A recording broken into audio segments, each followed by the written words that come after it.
We humans have brought about dramatic changes in the climate of our planet.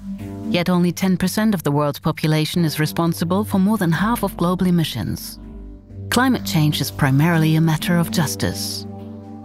At the Paris Climate Change Conference in 2015, all countries pledged to limit the increase in average global temperature to well under 2 degrees. But doubt soon began to set in about whether such a target was achievable. Advocates of the science known as geoengineering saw their opportunity. They assert that geoengineering could halt climate change by means of industrial-scale technological solutions. This would involve targeted and massive interventions in the Earth's atmosphere, the oceans, and the biosphere. There are 2 basic directions that potential manipulation of the climate could take. Solar radiation management involves activities that reflect the sun's rays back into space, so the climate heats up less. Carbon dioxide removal involves activities whereby the greenhouse gas carbon dioxide is sequestered from the atmosphere. The most widely discussed application of this kind on land is BECCS, which stands for bioenergy with carbon capture and storage. What is the underlying concept of BECCS? It is about the combination of 2 controversial technologies, bioenergy and CCS. Large areas of land would be turned into plantations for fast-growing monocultures, trees or crops selected for their ability to extract CO2 from the atmosphere. To meet the targets set in Paris, however, huge areas of land would have to be set aside. Indeed, the surface area required has been calculated to be that of India at the lower end and twice the amount of land currently used for global agriculture at the upper end. After felling or harvesting, the monoculture, trees or plants would be burned in power stations to generate electricity.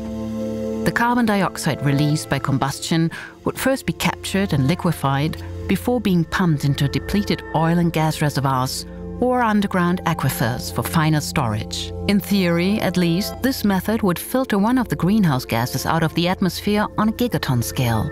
So what are the arguments against? The huge surface area required would drive up land prices and adversely affect food production.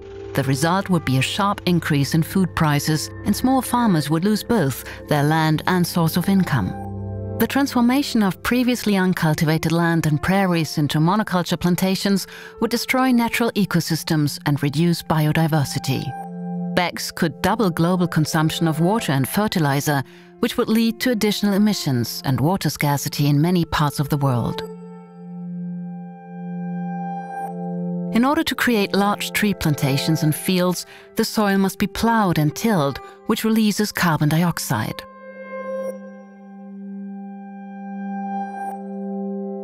Tractors, harvesters, and transport generate additional emissions. The result would be a new resource and energy-intensive mega-industry. Furthermore, no one can know for certain at this stage whether and for how long liquefied carbon dioxide could be safely and reliably stored underground. It is therefore highly questionable whether BECCS would really remove CO2 from the atmosphere, and even if it did, then only with devastating consequences for human communities and for ecosystems, with great uncertainty as to the long-term effect. What is it that makes geoengineering technologies such as BECCS so attractive despite the drawbacks? It is because they offer the world the tantalizing prospect of a supposedly technological solution to climate change, which relieves them of the obligation to make drastic changes to their climate-damaging methods of production and patterns of consumption. Geoengineering schemes such as BECCS are a dead end that distracts us from the real solutions. What we actually need is a much more systematic reduction in emissions, as well as strategies that radically transform our economies.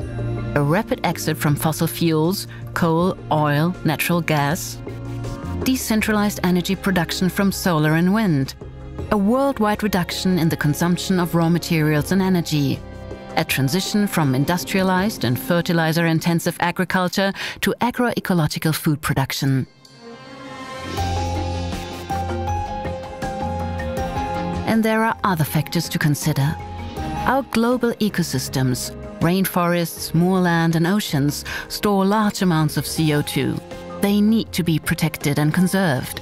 In addition, damaged and degraded ecosystems must be extensively but carefully restored. We can do this by reinforcing the rights of those who have been using and safeguarding these ecosystems for millennia, local and indigenous communities, for whom our forests are not just a livelihood, but also their home. Above all, climate protection is a matter of justice.